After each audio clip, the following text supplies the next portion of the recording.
তখন আমি ঠিক করে ধরে রেখেছিলাম নিজেকে। আমি ওদেরকে তো বলতে পারছি না আজকে চাকরিটা নেই আমার। সুপ্রিম কোর্টের নির্দেশে চাকরি গিয়েছে বেশ কয়েক হাজার শিক্ষকের। কোন স্কুলে একজন, আবার কোন স্কুলে একাধিক শিক্ষকের চাকরি গিয়েছে। যারা বিগত ৮-৯ বছর ধরে শিক্ষাদান করেছেন পড়ুয়াদের, তারা আর আসতে পারবেন না বিদ্যালয়ে। এখন প্রায় সব হারিয়ে চোখে জল শিক্ষকদের। তবে এই শিক্ষিকা আসতে চান বিদ্যালয়ে। অন্তত মাস তিনেক সরকারি সিদ্ধান্ত গ্রহণ না হওয়া পর্যন্ত তিনি বিদ্যালয়ে এসে পড়ুয়াদের শিক্ষাদান করবেন। আমার তো ভীষণ কষ্ট হচ্ছে এবং আজকে তো আমি রীতিমতো ভেঙে পড়েছি। আর এতক্ষণ আমি ধরে রাখতে পেরেছিলাম, কিন্তু আমার এটা মনে হচ্ছে আমি তো পড়াচ্ছি, তার সঙ্গে সঙ্গে আমি তো গানও শেখাই। আমি আজকে স্কুল আসতে পারবো না। তারপরে আমি ছোট ছেলেগুলোর মুখ যখন আমার মনে পড়ছে, আমার সত্যি করে মানে কান্না পেয়ে যাচ্ছে। আমি প্রচন্ড শক্তি, মনের শক্তি ধরে রেখেছিলাম, কিন্তু আজকে আর পারলাম না।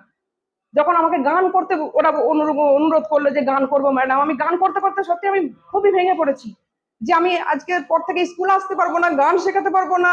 আমি কি করব? আমার নিরাপত্তা, বিরাট একটা নিরাপত্তাহীনতায় ভুগছি। আমি এখন বর্তমানে আসছি স্কুলে। তিনি গান শেখাতেন পড়ুয়াদের, পড়াতেন বিষয়ের বই, পাশ করেছেন বিশ্বভারতী থেকে। তবে কার্যত চাকরি হারা তিনিও।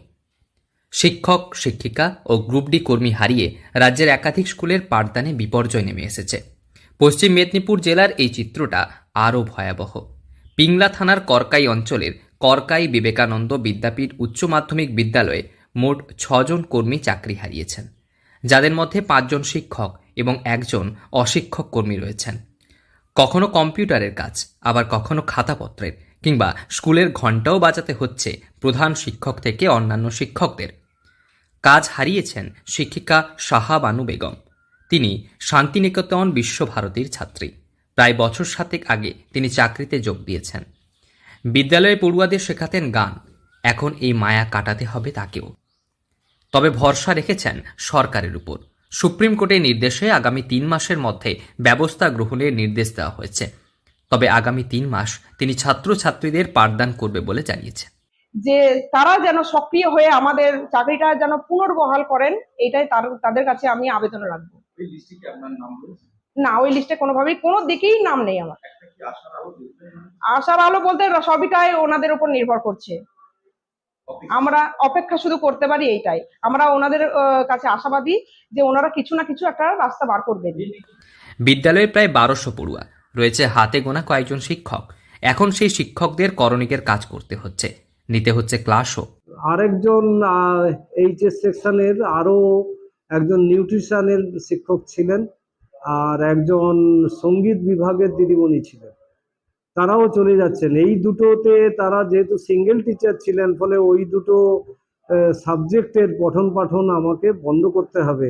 বিশেষ করে নিউট্রিশন, যেখানে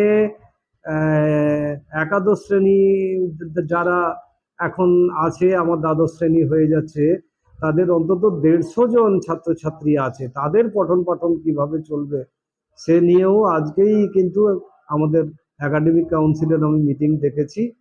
তবে এত পড়ুয়াকে সামাল দেওয়া যাবে তো? এই শিক্ষিকা সহ বাকি চাকরি বাতিল হওয়া শিক্ষক শিক্ষিকারা ভবিষ্যতে আসতে পারবেন বিদ্যালয়ে? সেই প্রশ্ন এখন সকলের।